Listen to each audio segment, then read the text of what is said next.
Yaa Waaqayyo Gooftaa, yaa isa waan hundumaa dandeessu. Inni nama jalaa dhokate siif hin mul'ata. Inni namatti dukkanaa immoo siif ifa. Inni namarraa fagoo immoo siif dhiyoodha. Inni namaaf deebii dhabe siin deebii argata. Yaa Waaqayyo Gooftaa, ani viidiyoo barbaacha yookaan immoo fooloo barbaacha. Walumaa galatti faayidaa barbaacha miti. Yaa Waaqayyo Gooftaa, nama kana yoo fedha kee ta'e dabarsii naaf kenni.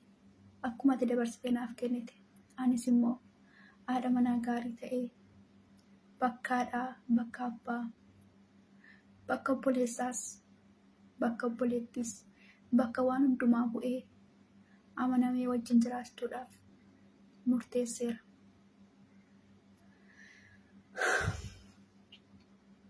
Fedha kee miti immoo yoo ta'e akka nama tokkootti, akka